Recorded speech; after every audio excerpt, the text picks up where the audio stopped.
Ipinta ang mga salita, tulain ang indak, sumayaw sa himig, awitin ang diwa. Dati Akong Paraluman. Ang programa ukol sa mga ulat sa komunidad ng sining at kultura. Magtanong, magbungkahi, at makibahagi. Dito lamang sa Dati Akong Paraluman. Tuwing Lunes, alas 3 ng hapon. Dati Akong Paraluman.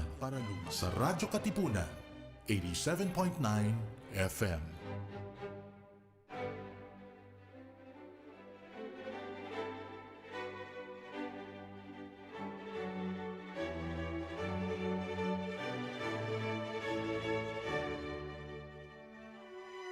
Good afternoon. This is Radyo Katipunan, ang programang Dati Akong Paraluman. Nagbabalik po ako sa himpapawid ng Facebook at ng 87.9 sa local station. Ngayong hapon na ito, pasensya na ako, nawala ako sa broadcasting ng mga 5 buwan. I had to deal with my own struggles during the pandemic, no. Marami dito ay domestic at saka economics, no. But nagpapasalamat ako na nakabalik tayo ngayon at with a bang, no. We come back with a bang. Ngayon ay panauhin natin no less than the national artist for film, Ginoong Kidlat Tahimik. Sir, kamusta po? You're starting with a bang or you're starting with a kulog? That's classic Eric de Guia, ha? Kidlat Tahimik. Magandang araw po sa inyo. Anong pinagkakaabalahan ng isang alagad ng sining ngayon sa panahon ng krisis? Well, besides yung ating pinapapalampas itong never-ending virus invasion. Siyempre, mga artists, we all have our own way of coping, no? Hindi naman kailangan gaya ng mga 8 to 5 workers. Well, most of us are autonomous, kaya paligoy-ligoy pa rin ako sa aking mga artistic daloy, no? For example, most artists, siguro the lock-in or the lockdown, blessing rin yun. Kasi kung minsan, hindi ka na masyadong pwede maglakwatsa. You focus on your canvas. Productivity, no? Kawayan and your classmate is really stuck in his studio, no? Pero yung mga ibang, accidentally, I am called the national artist for film. Pero siguro, ngayong araw, just listen to me. I'll be talking more as an artist elder, not necessarily confined sa film, no? Yes, I understand. Sir, ang imahe niyo naman sa mundo ng sining at kultura ay talagang tatay namin, no? At I had ang pagkakaalam ko pa nga ay kinikilala kayo na ama ng indie film, but more importantly alternative indie film, right? Tama po ba ang yes. Hindi ako kasama sa formula sex and violence films ng mga commercial.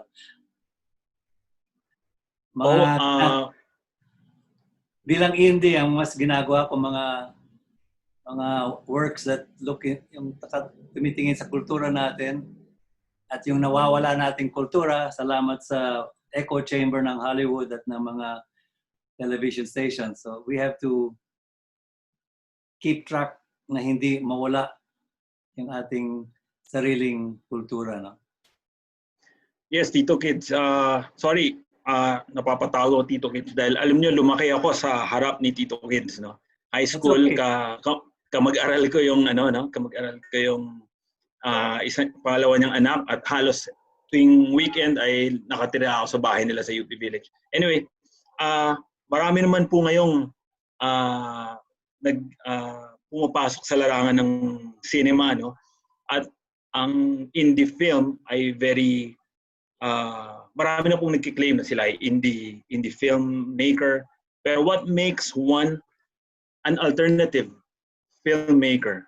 At sa pag alam ko po ay kayong dapat na makasagot nito bilang alternative filmmaker. Maraming mga definition kung anong indie film. No? And I think it does not always depend on whether, kung minsan sabi na, merong si Piolo Pascual sumali sa film. Does that make it not indie? I don't think so. I think if the spirit ng gumagawa ng pelikula has yung parang ayaw niyang sumali sa yung mga requirements ng commercial filmmaking, yung patok sa takilya, no? That's what I call it. Does it fall within a budget range also to be called an indie or? No, that's what I'm trying to say. Everybody tries to define it in terms of budget or may star. And I'm trying to say na, I think what I consider hindi, what the indie filmmaker is avoiding the rules and formulas ng what I call films. Ibig sabihin, patok sa takilya. PST. PST, okay. Yung films ay, yan ang nagiging goal ng karamihan na pumapasok sa larangan ng film because there's glitter, there's glamour, there's big money in the traditional sense of blockbuster films or films, no? Ngayon, yung ganong films, mainly guided by the flow of money, di ba? So, kailangan, kung malaking pera ang ipapasok, malaki ang mababayaran mo sa mga stars, sa mga cameraman, sa mga sets, you fly a whole crew and your stars to another country. Yung bigness of that budget also determines what you can show or not show. And that's, I think, the problem pagka governed by yung kailangan papatok sa takilya kasi milyon-milyon ang pinapasok, bilyon-bilyon kuminsan. And then in the end, nawawala yung mga talagang gusto mong gawin. You lose your independence. Kasi ang nagdi-dictate doon ay yung mga producers, the big money holders, the ones who are beholden to make sure that all the cinemas, the big cineplexes, also will rake in their millions.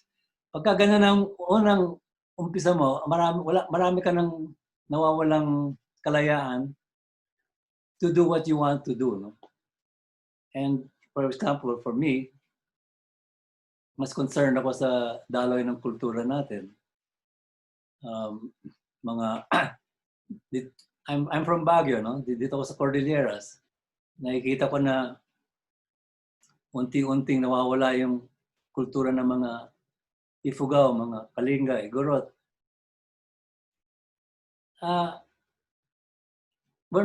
not saying that we have to stop the clock and everybody stays in a pristine, primitive status. No?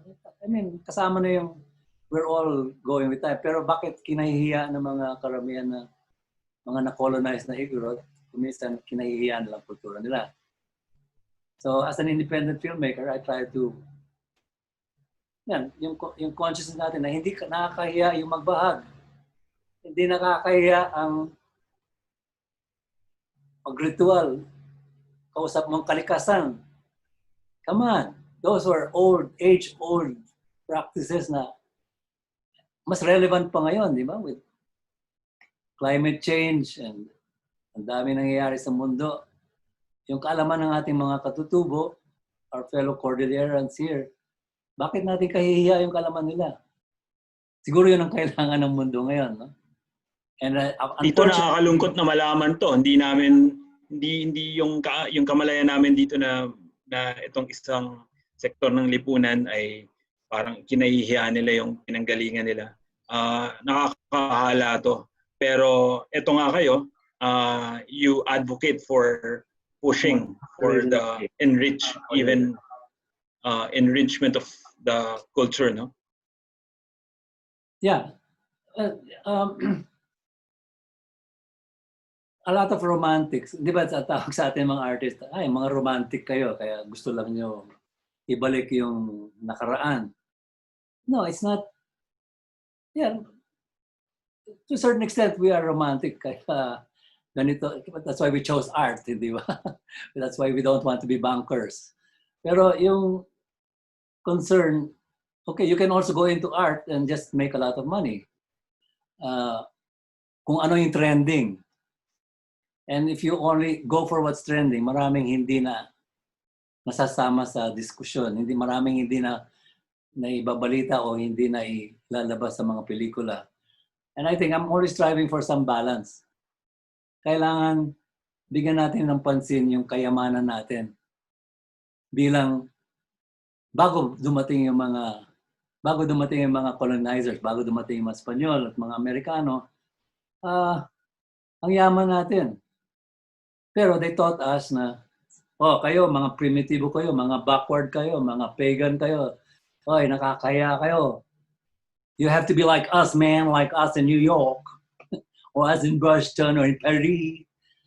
That's the nature of, I think, yun ang malaking epekto sa creativity natin. Kasi we're one of the most creative people in the world.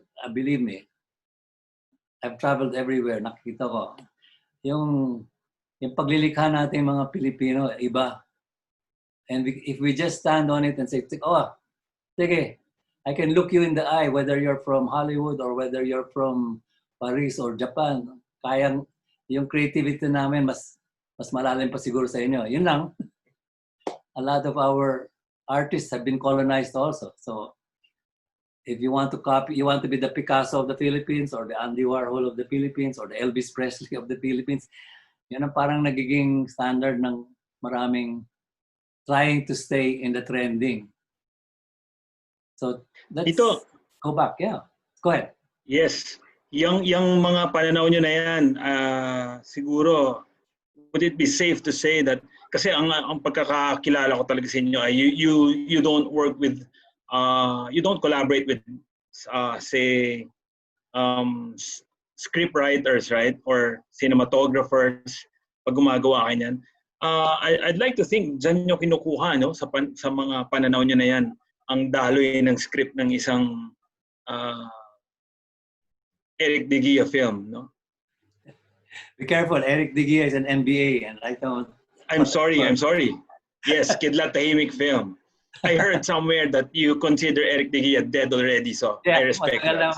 Matagal na binaon ko na si Eric De Guia kasi he was an MBA living in the echo chamber of our Americanized world. You mean this MBA holder from Wharton University in Pennsylvania? Sekreto yan. Anyway, sorry. Okay. Sekreto yan. Sige. It's part of my past. Kung yes, pinulit ko yung diploma ko ng Wharton about 25 years ago, 45 years ago, I tore up my diploma because sabi ko, I don't want to enter that rate of return, rate on investment thinking para sa mga gusto kong ilikhain. And I decided to be a free artist. Pero sayang, isang hakbang na lang, presidente na sana ng Pilipinas ang kasunod nun. Pinangarap niyo yun, hindi ba? Alam mo ba, nung nasa UP ako, I was an accidental president of the UP Student Council. That was 1962. Sabi ko na, nasa dugo niya yan eh. Naging presidente ko, and after a year of leading the students, speaking in convocations to mga 18,000 students or leading rallies to Malacanang from Diliman, after 1 year of that, akala ko presidentiable na ako. That is why nag-aral ako. You probably were. That's why I studied MBA. Chose a different path. Yes. There was a unsolicited advice in my ear na a developing country needs economists and businessmen, not artists. So lumipat ako. I was a speech and drama major before. Kaya In anyway, UP, no? sa UP, But after 5 years as an economist, sabi ko, teka muna. Yung duwende ko sa loob ko is not happy. Yung sariling duwende ko has bigger things. Alam niyo, na-encounter ko yung salitang duwende many times when I look you up, no? Pero tama ba ang perception ko sa term niyo? Is that your authentic self within? Is that voice that whispers? Yeah. Every so often pag may struggle sa decision or it's the authentic free self, freer self yourself, no? Kasi ang ganda ng terminolohiya, duwende, talagang, di ba, para maliit na boses yan sa loob. Kaninong kanyan? Napakagandang terminolohiya po ang ginamit nyo na duwende. Yes. Well, actually, duwende is a borrowed word. Spanish rin yung duwende, no? Pero tayong Pilipino, kasi malawak ang spiritual side natin, we talk of yung duwende ng ilog, yung duwende ng bundok, o yung duwende ng gubat, no? And it's also, parang yan yung special entity that is occupying that natural thing. But also in people, we have a unique esprit, mayroon tayong unique na kalooban, and that is what can determine the unique artwork or film or sculpture na gagawin mo. Kasi ikaw lang ang makakakita ng mundo ng gano'n, no? Ikaw lang ang pwede mag-frame ng mundo. It's unique to you. Nobody else will frame the world the same as you do. Kaya yung duwende mo, ang dapat mong pasalitain sa mga trabaho mo and stop being a copycat of Hollywood or of big bestseller novels. Ang ganda ng unique experience natin as Filipinos, plus our unique contribution ng mga kultura natin, mas hinahalo-halo ng kultura natin. I think yun ang challenge sa mga Filipino artists, no? Napakabigat ng bagay natin from colonial days. And just let's be aware of it. I'm not saying we have to go all the way back to the Stone Age. Hindi. Ang creativity natin, sige, tanggapin natin yung nanggagaling sa abroad. Pero, hey, wag nating ibasura yung galing sa lolo at lola natin. Yun dapat ang starting point natin, yung galing sa sarili nating kultura. Tapos sige, let's get kung anong pwedeng hiramin sa labas, isama natin. Pero hindi yung starting point mo, kokopyahin ko yung ginawa nila Steven Spielberg o ni George Lucas, and therefore, I will do the Filipino Spider-Man, Mr. Gagamba, or I will do the Wonder Woman, si Darna. I think kung marami tayong magandang alamat at mga mitolohiya na pwedeng umpisan natin. And sooner or later, tayo ang kokopya ng Hollywood. All we have to do is assert ourselves. Pero for the meantime, ayan, kung lahat ng media, okay, sa eskwela na lang, or we're already encouraged habang elementary ka at high school, mga textbooks natin are always showing mga Western magagaling, mga talented. Eh, pagdating mo habang lumalaki ka, the other great teacher is the media. So lahat ng mga television shows at kung anong pinapakita, you have to have an exciting story. Dapat may bugbugan, dapat may rape, dapat may patatatat, dapat may police cars chasing. Lahat yun ang mga formula na mawala tayo touch sa sarili natin na, may magandang kwento doon sa isang sulok ng barangay namin. Or doon sa isang village sa Ifugao. Ang ganda ng kwento nila about Inabian, the goddess of the wind. Pero lahat At tayo ito po ang hallmark ng isang pelikula ni Kidlat Tahimik, ano? A big idea with small production scale, no? Lagi pong malaking idea. Ang pagkakaintindi ko rin nito ay as an alternative filmmaker, you, yung specification ng mga kagamitan nyo, like you use a 16mm, I remember that, no? Tama po ba? Or, oh. And you don't have crew, and again, you don't work with script writers, if I remember correctly, no? Okay. Kasi nga, ito po yung proseso ninyo, no? I'm not being snobbish na ganyan Yes, of course. ang ginagawa ng Hollywood o yan ang ginagawa nila Mother Lily at sa ABS-CBN. Okay, may mga proseso yan. They start with scripts, they start with a big crew, specialized. Pero dahil doon, nagiging magastos ang storytelling mo. You have to have all those specialist expertise ng cameraman, specialist ng soundman, specialist ng costume designer. And pagka in-add mo yan, you will probably have to have a big budget, and therefore you will have to depend on kung sino yung producer. Pero what the producers want, gusto nila, well, they're a business. They want to make money. So, nalilimit yung mga kwento mo to those that yung magugustuhan nila na siguradong tatanggapin ng SM Cineplexes at ng Ayala Cineplexes. Yun ang nagde-determine ng rules. So even if you wanted to make a very nice story about a little love story in a little barrio na maganda, the chances of yung malampasan mo yung mga gatekeeper. Sila mga gatekeeper. Sila nagde-decide. Ano yung mga papalabas? Now, how do you stay independent of that? Ayan. Kung iwasan mo yung mga rules nila, you can do your own thing. And so, today, with digital technology, matatapos mo yung kwento mo. You can be a storyteller using the simplest the technology today, which has democratized. Yan, anybody now can tell stories. Ang galing ngayon sa mga senior high school, di ba? Kasama yan sa creativity nila, yung SPA, anong tawag? SPA. But they're allowed to make video stories. That's how democratized it has become.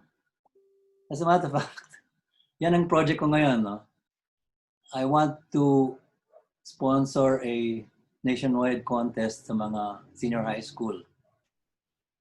Ang nag-udyok sa akin dito, okay, I don't know if you're aware, 1521 next year is the 500th anniversary ng pagpaslang ni Lapu-Lapu.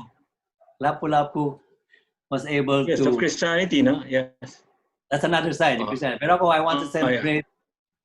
It was a cultural resistance na ginawa ni Lapu-Lapu. Now, yung mga bayani natin, like Lapu-Lapu, like Emilio Jacinto, parang hindi masyadong binibigyan pansin ng mga movies, mga production. Kasi, you know, when we talk about our heroes, kailangan malaking production budget yan dahil may costumes, may period locations, you know. It becomes a very mabusisi. Tamad ang mga producers. They want mainly yung quick make and quick money, di ba? So, yung mga kabataan natin, mas alam nila yung mga Spider-Man at mga Captain America, mga X-Men. And maski na paminsan-minsan, there's a film like yung kay Marilu Diaz Abaya about Rizal. Di ba? 2011 pa yon. Kasi 150th anniversary ng birthday ni Rizal. Now, paminsan-minsan meron ka nun, pero ang bilis matabunan yan ng mga superheroes ng Marvel. And like it or not, yun ang madaling yun ang PST. Yung mga films. Okay, but maybe that's a reality. Yung Hollywood films and Marvel films are going to be still getting in the millions of movie spectators. Pero dapat may regular pa rin tayong output. Maski na hindi kumikita ng ganong kalaki, dapat para sa sambayanan ng Pilipino. These are important para may sense of history tayo, may sense of... Kasi, hindi ba, when you see Superman flying in the sky or Spider-Man climbing the walls, these are superhuman feats.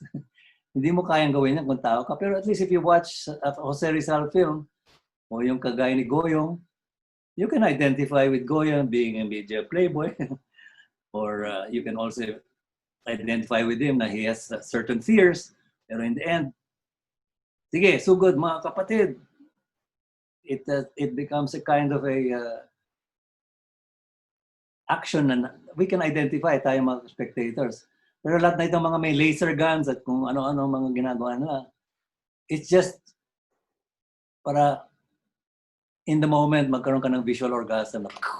Nakita mo yung nangyari. Wow, bang, bang, bang. Pero in the end, you're not left with anything na may inspire ka para to help your country. Masasabi ba natin, Tito, na parang ito pa yung puwang na hindi pa napupunan through the years that you've been a filmmaker, hindi nyo pa nakikita yun sa mga bagong mga batang filmmakers ngayon to fill in the void?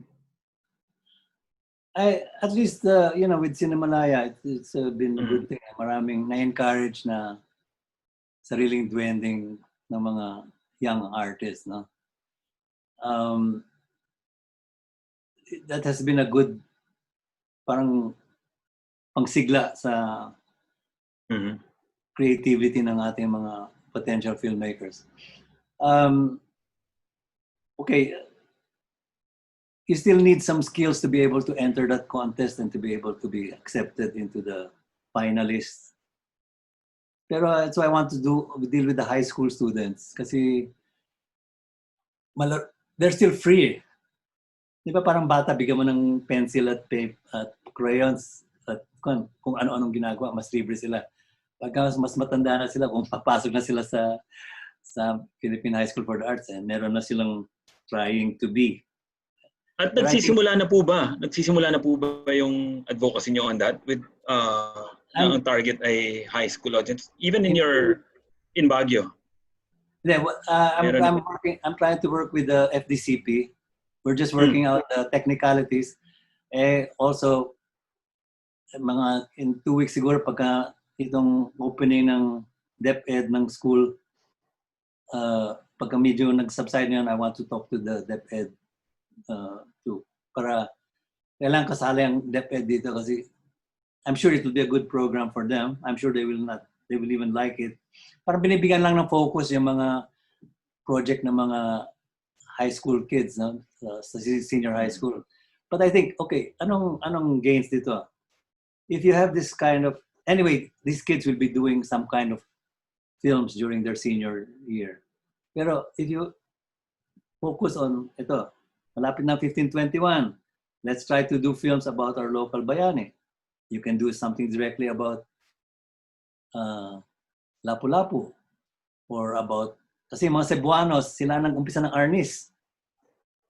And I'm sure that they used arnis when they were battling Magellan.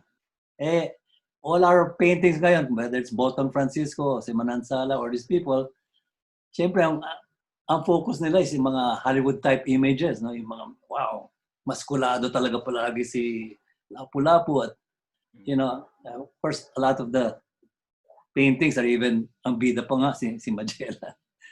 No, I think if our young students unang-una magre-research sila, no? And then gagawa sila ng team. They will actually shoot it and make dialogues. I think ang laki ng exercise, ang laki magagawa ng exercise. Yes. Nakagawa tayo. It's not going to be proseso pa lang, no? Sa proseso pa lang. ayun, sa proseso, marami kang sinasaloob. Marami kang, I mean, you will even have pictures of these heroes that will become strong in your memory. And I think that exercise it'll be good. Okay, unang-una sa mga film team that made that thing. Pero I want to also ask that all these films will be shown in their campuses. Okay? So, bukod na sinaloob nila yung mga katangian ng mga heroes, they are also going to share it with their fellow students. Okay, it will look like a home movie, di ba? Tawan, oh yeah, si Colo. Yun naman siya. They all recognize their classmates. Pero that's still focusing on yung kadakilaan ng mga bayani. So, I hope that kung this will be done as a project up to the end of the year, and then by January, meron ng proseso of choosing the best regional pictures. I don't know if we can make it a competition, but sometimes competition is just nagiging just a contest na. But as long as they do the exercise, and at the end of kasi April 27, 1521. Remember the song? It was in 1521. There was a guy called Yoyoy. Yoyoy. You had the film about Magellan. Meron na. But anyway, Yoyoy should become a national artist, I think. Maraming magagalit sa akin. Anyway, basta by April 27, 2021, sana we can show these films, and the best ones can be shared with all over the country. Dito, mako-consider na rin ba natin na parang nagkaroon na rin ng efforts in the past, like binanggit nyo na nga kasi Marilu Diaz-Abaya started out with Rizal, nasundan niya ng General Luna, but I know this is in a commercial scale, no? Pero the very intention of that, of such film productions is to promote awareness of local heroism. Pero how is this? You have any reservations on those kind of magnitude na ganong kalalaking production? I'm very happy. Anybody, the bigger the scale and the more people see it, it's good. Pero ang sinasabi ko, dahil sa very sporadic yung mga paminsan-minsan na mangyayari yan. Yes. Maski na the movie goer goes out and says, wow, si Goyo, naging idolo ka na ngayon. Or si Marcelo Del Pilar, pues kawawa naman ang ginawa sa kanya. You know, if they have that, pero in 3 days, by the next weekend, they're already watching the next Spider-Man. That's correct. Yeah. Parang lahar, you know? I call it cultural Dumaan lahar. lang. Natatabunan yung mga kayamanan natin sa karamihan ng pumapasok dito from abroad. I mean, even some of those Spider-Man, meron pang mga kalikasan teams, no, is fighting for the planet or for the world. Pero still, why not? Why don't we just take the step and do our own? It's like start with our localities, no? Kung sino ang mga bayani sa sariling lugar natin, and that involves research. Sabi nyo nga, mga high school students, no? So mas organic ang growth sa kanila ng nationalism, no? Yeah, but it's whether it's okay, nationalism sometimes it's like flag waving, but just yung a confidence in our own culture at yung katutubong kaalaman, just to stop believing inferior lahat yung mga ginawa ng lolo at lola natin just because colonialists said walang kwenta yung ginawa nyo. But yeah, we tried to be like them, and what are we today? Nagkakawatak-watak tayo because we're trying so hard to be accepted by the Western world, no? I mean, here, I'll give you an example. Okay, here, can you see this thing beside me? Parang duwende. Okay. Yan, anyway, duwende. Si Jose Rizal yan, okay? Yes. And I've represented Jose Rizal with his coat and West Spanish coat. Pero nakabahag siya. Okay, have you ever seen Jose Rizal in a bahag? Hindi ba? Just now. Hindi ba all over the country, if you go to any elementary school or high school, there's a statue of Rizal and palagi siya naka-overcoat. Okay, that's because the only pictures of him, siguro naka-coat and tie siya. Pero what I would like to bring out here, pinagawa ko ito sa isang Ifugao na basta gawin mo si Rizal, ayan, hawak pa niya yung noli, yung book niya na noli, no? Pero nakabahag siya. Yan ang symbol ko lang. It's just a metaphor na for all the Western clothes that he wears. Okay? And secondly, okay, why are we emulating Rizal? Kaya natin iniidolo si Rizal. Una, wow, he wrote novels in Espanyol. Okay? Wow, inopera niya ang mata ng nanay niya. Inayos niya yung mata ng nanay niya with Western ophthalmology. Di ba? Oh, wow, gumawa ng irrigation ditches sa Dapitan si Rizal with Western engineering. We are admiring Rizal for the wrong reasons. Yes, he was flexible and he could pick up very quickly these Western things. But why? Because inside he had the confidence, his Indios Bravos confidence. Di ba? That's what he called mga Filipinos, Indios Bravos. And so I try to represent him. Mga Indios Bravos nakabahag. Underneath his Western coat and winter coat, wow, he was still wearing his spiritual bahag, his cultural bahag. Okay, that's an imagination. Most probably, he Rizal only saw the Igorots for the first time sa Madrid Expo. In 1887, Madrid had a big exposition and they brought in Igorots as their exhibits. Something similar to the 1904 St. Louis exposition sa St. Louis, Missouri, sa US, where they brought 200 mga katutubo ang dinala nila parang pang-display. Pero when Rizal saw these Igorots displayed in I think that also spurred him, nagalit rin siya. And that's probably gave him more energy also to write his anti-Spanish novels, no?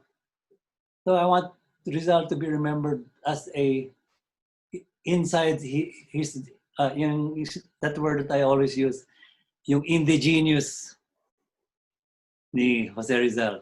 Remember when you were students, I would tell you, "Oy, my best friend in Ifugao, he always mispronounces the word indigenous. And he always says, we indigenous people have been taken for granted." Pinagtatawanan tayo mga indigenous people. Sabi ko, wow, ang ganda. My friend Lopez Nauyak, he combined the word genius and indigenous into one word, indigenous. And that's what we have as a colonized people. Maski na-colonize tayo, maraming genius ng mga lolo at lola natin na naiiwan dito. And if we don't deny them, wag natin ibasura yon. Even if we're wearing jeans, even if we're dancing to Michael Jackson, even if you're driving a car, pero sa kaloob-looban mo yung indigenous ng ating mga ninuno is there. Wow. We're the race that the whole world is waiting for. Kasi we have both, the best of both. Pero sorry na lang, it's up to now. We are still denying yung kayamanan ng ating lolo at lola. And I hope that this image of Rizal wearing a bahag, I hope the radio viewers can visualize it. If we stop believing that the bahag will see this. If we stop believing that, primitive yung mga nagbabahag dyan sa Baguio at sa Cordilleras, we stop believing that that is primitive, but know that inside the indigenous that built the rice terraces, wow, walang makakatulad doon. And yun ang potential natin na hindi pa natin ilabas because of 300, di ba? Sabi ni Chitang Nakpil, we Filipinos have lived 350 years in the convent and 50 years in Hollywood. Ganda, di ba? Si Carmen Guerrero Nakpil said that in the 60s. And as long as we surrender to that, kung yun ang trending na, yeah, let's be like the Spanish and the Americans. And lalo pa tayo mga artists, no? If we also say, we surrender our creativity, sige, kopyahan natin yung mga pinakamagaling nila doon. Sayang, daming nawawala. And maybe as a national artist, I begin to think of it more. Kasi, hey, mag-isa-surrender lang ba natin lahat sa trending? I don't know if you were able to watch. I testified sa ABS-CBN Na hearings. Opo, napanood ko yan. I was about to bring it up, no? Kasi sa totoo lang, habang naniniwala ako sa lahat na sinabi niyo ron, nalito ako kung nasaang panig kayo, pero hindi nga malinaw sa akin kung meron ba kayong pinapanigan o wala, ano? Pero may ilan akong alam na nalito. Sa mensahe niyo, hindi. Pero kung ano ang I'm guessing mas nanaig ang message na gusto niyong iparating, which is quality broadcasting and among others, right? No, actually, okay. You know, I got a lot of hate mail kasi na-misunderstand yung pag-testify ko. Mm-hmm. I made clear doon. Yes. I told the congressman, I'm not neither here. Wala ako dito para magdepensa o mag-prosecute sa ABS-CBN. Ang gusto kong pag-uusapan ay yung content na kultura, yung laman na kultura ng mga, and I said, hindi lang sa ABS-CBN, lahat. I was talking about lahat ng commercial broadcasting. Ayun, nakatutok lang sa trending. And because you're pleasing the advertisers, ang gusto ng advertisers, pinakamaraming manonood, di ba? So, the best films that they can show are the ones yung patok sa takilya. Maraming sex, maraming bugbugan, maraming barilan. And this becomes parang yun ang nag-istruktura sa mga karamihan ng pinapanood natin. And sa mga kabataan, yun ang napupulot nila. So ang pinaglalaban ko lang, I'm not saying that all shows or 90% of the shows have to be bayanihan dancers or mga mga folk dances or what. Hindi. Bigyan lang ng kaunting balance na, yan, whether having stories about our sariling bayani, di ba? Maybe a television series that shows how the Katipunan were organizing themselves and how even if the odds of the Spaniards with their armor or the Americans with their battleships, ang lakas pa rin ng kanilang paniniwala sa liwanag. Remember I told you that before. Okay, just one little history lesson. Everybody remembers the Katipuneros as mga humahawak ng bolo at may mga baril at sugod mga kapatid. That is at the end game.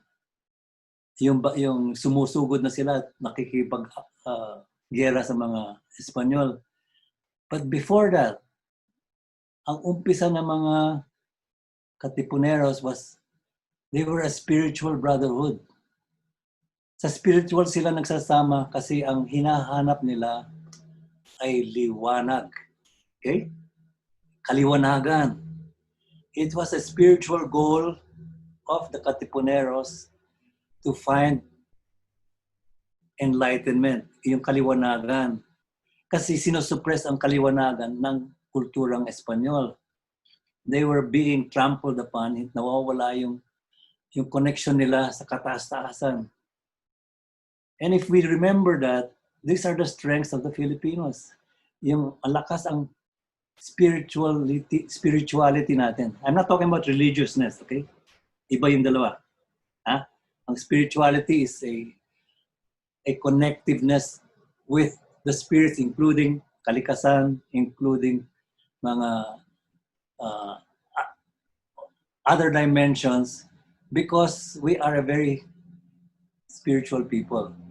Okay, religion is more the organized side. O sige, may mga hierarchies of running the religion. But I'm talking about the spirituality, which I think Filipinos have taken for granted.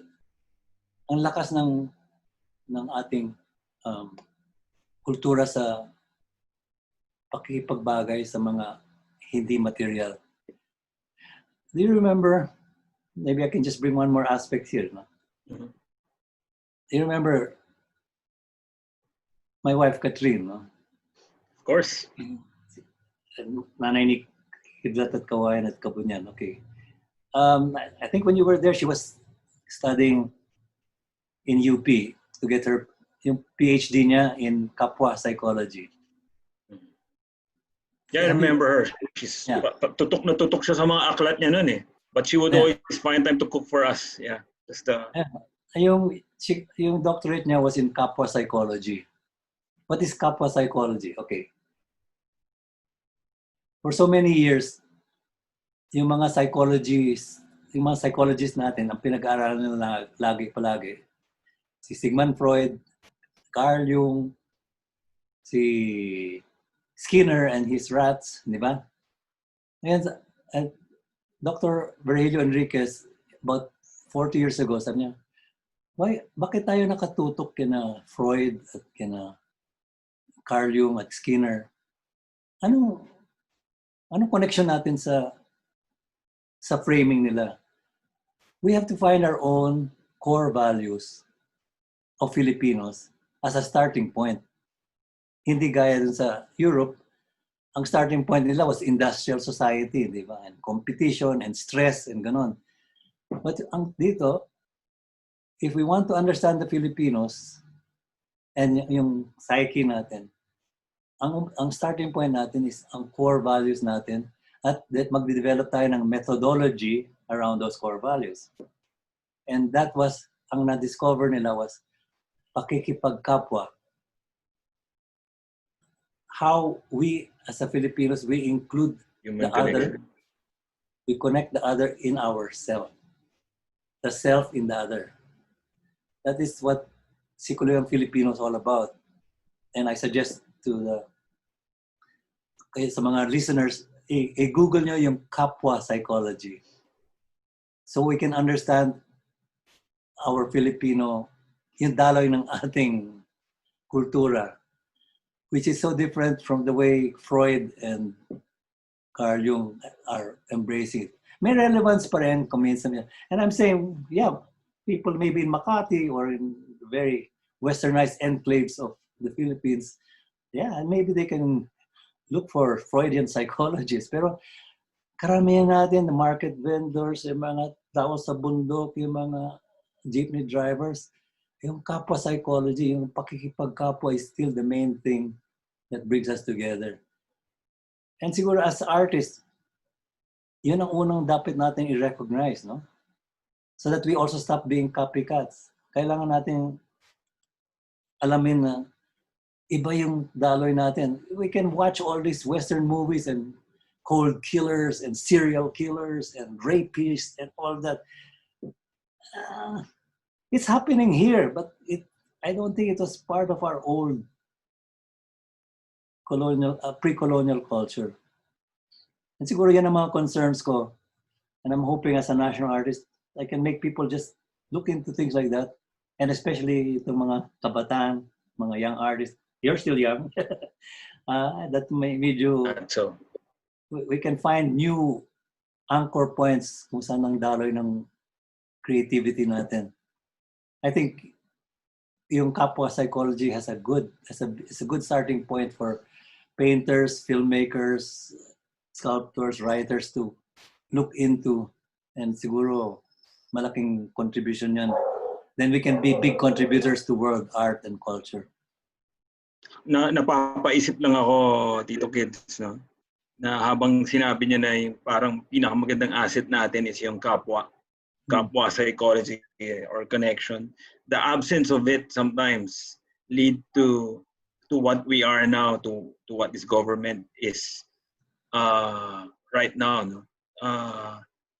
So habang yun ang pinakamalaking asset natin, parang hindi talaga natin maklaim. I don't know if please correct me if I'm wrong. Hindi natin, if this is Filipino monopoly or exclusive to Filipinos. No. Because I think yeah. It's very Asian, no? It's very Asian. I think it's because every time I gagawa ko ng decision, kino-consider ko yung kapwa other, no? I consider the other. So I don't just make an individualistic decision, which is, it's just a paradigm opposite to the industrial paradigm. Sa America, sa Japan, sa mga industrial society, medyo nakulong na o na-suppress na yung pagkapwa kasi yung bagong ideal nila is it's me against the machine, it's me against the economy, it's me against my fellow worker in the factory. Kaya we're all competing against other. Kaya nagiging ako muna. Wala akong paki sa'yo, basta ako muna. So this is just a paradigm na ang lakas ng tendency natin na we include the other. Okay, it's happening now. I mean, we read about serial killers also in the Philippines. We read about all these drug addicts who... maraming nangyayari dito, but... And I'm not going to blame everything foreign as bringing that in. Pero, nung sinagasaan yung kultura natin, in those 450 years in the convent and 50 years in Hollywood, nagiging tatlo ang standards natin para sa anong tama at anong hindi tama. And that's why corruption is also related to kapwa. I will look the other way habang naglanakaw ka dyan. Pero split tayo. Mga ganun ba? Naman, I don't want to go into what's happening. Pero I would like to look at kapwa as something that can be revived or strengthened, and we can make that a framework para we don't end up following the progress of the Western world without learning also the lessons na yan, wala nang kapwa sa kanila, wala nang pakialam, everybody for himself, and it becomes a very sad. I mean, if you look at what's happening to America now, I still wonder why so many Filipinos dream of going there. Pero that's another story.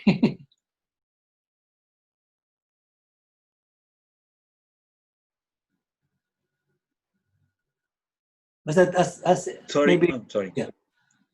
My main thing now here, for our talk, I brought that in. Maybe it was a little bit of a big detour, no? Pero yung pagka nakikita yung galing ng ating mga ninuno,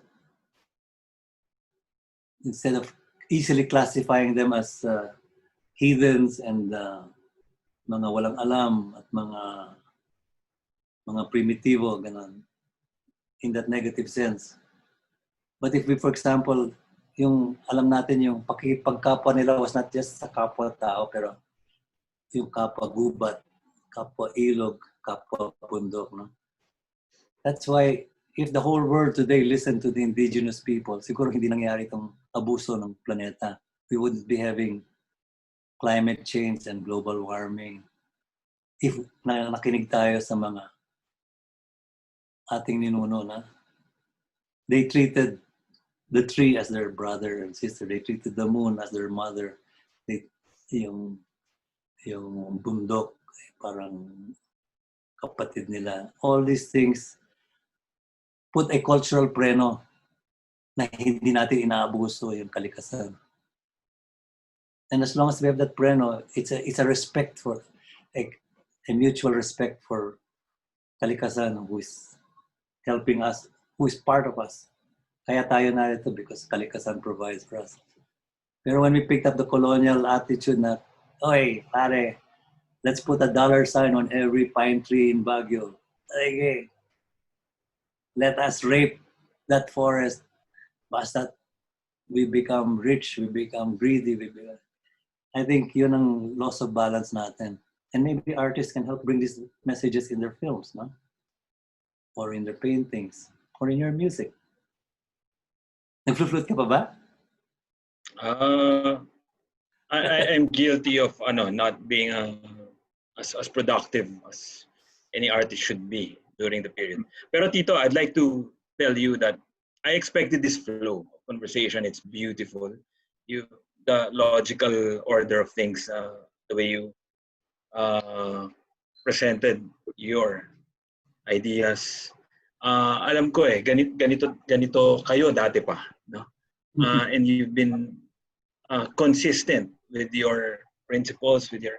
I remember all of this. It's this like a ghost from the past, a blast from the past. Sabi niyo nga. So, yes, I expected this flow of conversation. Wala talaga akong may handang set of questions sa inyo. Alam kong lalabasan lahat. It will stem out from one to another. And this is for all our viewers and listeners. No? This is Kidlat Tahimik for you. No? You're such a big persona in our circle of arts and culture. Pero marami pong hindi nakakakilala sa inyo na dapat na kayong makilala habang marami pa kayong may babahagi sa amin at may papasa. So I'd like to thank you for this episode. I expected this flow. It's beautiful as it is. Isang gusto ko lang itanong, what's in Baguio? I know this is your hometown, pero what's keeping you in Baguio? Parang I know you can be all else, anywhere. Pero alam ko nandiyan ang pamilya nyo, pero what's I came back to Baguio. Well, okay, there's also that nostalgia for home, no? Pero I knew that nung bumalik ako in 1979, I had gotten recognition sa mga films ko abroad, and everybody said, diyan ka na sa Manila, nariyan mga producers, that's where the money is. Pero I knew that I couldn't go into that trending. I couldn't go into that echo chamber of colonial values, no? Kasi gusto ko pang balikan yung something that I missed on.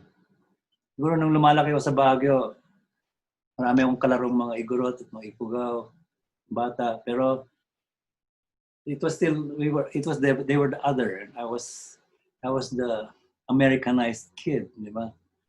Pero over the years, nalaman ko na while I was also abroad, I realized, hey, it's not correct na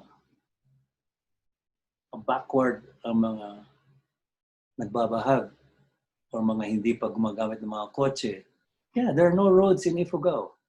Pero, wow, they have a balance with nature. Yung rice terraces, may food security sila.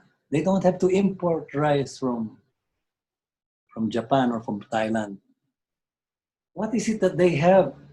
Yung autonomy at self-sufficiency nila na wala sa atin because we copied the Americans in our government, in our filmmaking, in our whatever, or even the Spanish.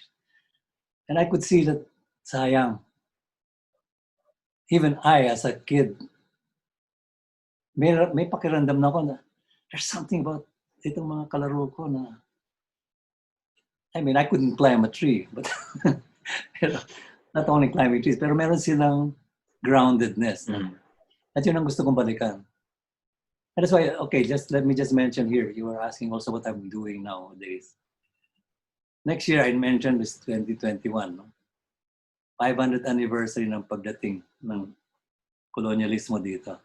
I've been invited to do a big installation sa Reina Sofia Museum in Spain, Madrid. Noong una, they invited me for 2020, no? Gagawa ko ng isang artwork na, pero parang I was still wondering, am I still going to, dapat mag-retire na yata ako, I'm 77, and I said, Baka hindi na ako. I wasn't sure, pero there was a kind of a fluke. Ayan, because of the COVID na postpone to 2021. Uy, sabi ko, narinig ko yung boses ni Yoyoy. It was in 1521. So sabi ko, I cannot say no to this. It is my chance to make a statement about our katutubo ng ating mga indigenous people, and in the heartland of Spain, who colonized us for 450 years. I can make an installation that will say, hoy, tingnan mo, itong mga katutubo who you all felt had to be civilized were actually already had a balance in their when Magellan arrived in 1521. So I'm going to do a big installation. There will be one scene yung kasi malaki yung one, it's like 3 gymnasiums. Yung laki ng space. But one thing will be the fight between Magellan and Lapu-Lapu. But I'm going to show that they were also using arnis, our indigenous martial arts, no? And which you said from Cebu, no? Tama ba? Yeah, sa Cebu. That was from Cebu. And that's where, so I'm also including in the fight yung asawa ni Lapu-Lapu, si Bulakna, Prinsesa Bulakna. The two of them, so there's also gender equality in the victory. Okay, that's one scene. The other scene is something that you probably have seen it when you came to Baguio. I have these 2 fighting goddesses of the wind, mga diyosa ng hangin. Yung Ifugao goddess of the wind, si Inabian, she's fighting the goddess of the wind of Hollywood. Guess who? You remember that figure of her dress flying up? Si Marilyn Monroe. So yung hangin. Oh yes, that's right. Blowing away Hollywood. Alis ka dyan, Hollywood. We have our beautiful stories. Alis ka dyan. That's that fight, a cultural battle. And the last, in the back of that gallery, I will have Jose Rizal witnessing those Igorots being displayed in the Madrid exposition. And parang and Rizal will be in his bahag. But he is also now beginning to write his novels against cultural imperialism. So those 3 will be... Yeah. On a personal note, ako, lasing na lasing ako sa ganda ng bahag, ng mga kasuotan sa mga dyan sa lugar ninyo, no? Kaya kung nakikwento nyo sa amin na may ilan ng tumitiklop at nahihiya na sa nagiging consciousness nila, sa kasuotan nila, yung tradition na yan, hindi ko naiintindihan, no? Kasi kung ako, sabi ko nga, yung kalasingan ko sa ganda ng mga kasuotan dyan, yun pa lang yung pattern ng lahat ng bag ko. Alam niyo, binibili ko dyan sa Baguio. Gusto ko yung pattern ng Sagada weaving. It's a bit commercial, but well, ikaw artist ka, and you can appreciate things outside the box. There are most of the people, they live in the box. They're hypnotized by the idiot box, the TV. They're hypnotized by the Hollywood superhero films. And then, yun ang nagiging echo chamber nila. We have to be like them. So, people like you, and I think many of the kids who graduated from Philippine High School for the Arts, meron kayong pananaw na, hoy, it's not as simple as what our Thomasite teachers taught us 100 years ago. We have to believe that may kagandahan, may kayamanan ang ating sariling kultura. So I hope there are more people like you. Una-una, di lang ako sa lahat na nakikinig, nanonood. Nagpapasalamat kami sa mga nagawa nyo na, ginagawa nyo pa, at gagawin nyo pa. Dahil alam kong hindi pa tapos si Kidlat Tahimik, hindi pa siya titigil. No? Hindi pa mananahimik. Hindi pa. I know you've been bestowed the title National Artist for what you've done, but I know you don't stop after that. That's Kidlat Tahimik. Tuloy-tuloy pa siyang Alam mo, nag-i-inform ng mga tao at sa mga hinaharap pa. alam mo, kaya tuloy-tuloy pa ako kasi nakasama ko kayo, yung mga kabarkada ni Kawayan, naging kabarkada ko rin. And now, even the younger artists, I still have... So parang kasi nagkaka-interaction tayo. Bumabata ako, I'm able to still pull my 77-year-old body to do projects and to interact with the young people. So I think salamat rin sa inyo at even your invitation for this thing. And marami pa rin akong marami pa tayong piping-pong sa future. I could listen to you all day. Sana hindi pa ito yung huling pagkakataon na maging kayo dito sa Dati Akong Paraluman, Radyo Katipunan. All your efforts, I would like to recognize as representation of my generation. Hindi yan mapupunta sa wala. Bilang artista din. Pagkatapos nito, marami na akong gustong gawin dahil nagkausap tayo ngayon, sa totoo lang. Habang the past 5 months, wala akong ginagawa eh. Yes, I've been dealing with domestic concerns. Siguro yun lang talaga muna dapat. Pero after this episode, I think I should take that first step as an artist to whatever. Just remember, okay? I keep seeing here on the screen, Radyo Katipunan. Okay, kaya sinabi ko kanina, yan, Katipunan, remember, yung goal ng mga Katipuneros was liwanag, kaliwanagan. And that's what people like you are doing by looking for relevant things, kung anong pinag-uusapan o yung mga guests na kinukuha nyo. So yan, Radyo Katipunan, sugod mga kapatid! Sugod! Maraming salamat, Kidlat Tahimik. I'll see you in September. Okay. I'll see you in September or October. May pinaplano kami ni Kawayan na event dyan sa Guia compound dyan. I might be giving a small concert or something. Maraming salamat po. Kidlat Tahimik. Gusto ko pa kayong ipakilala sa mga hindi pa nakakakilala sa inyo. I'd like to, again, book you on another guesting schedule soon, no? Maraming salamat. Regards to the whole family. Maraming salamat po. Salamat. Thank you.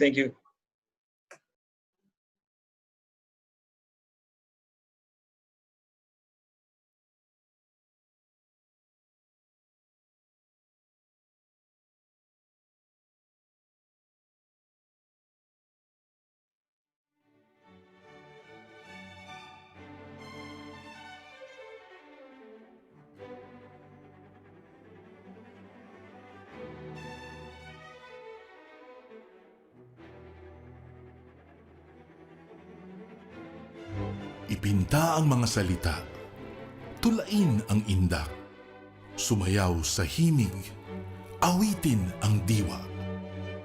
Dati Akong Paraluman.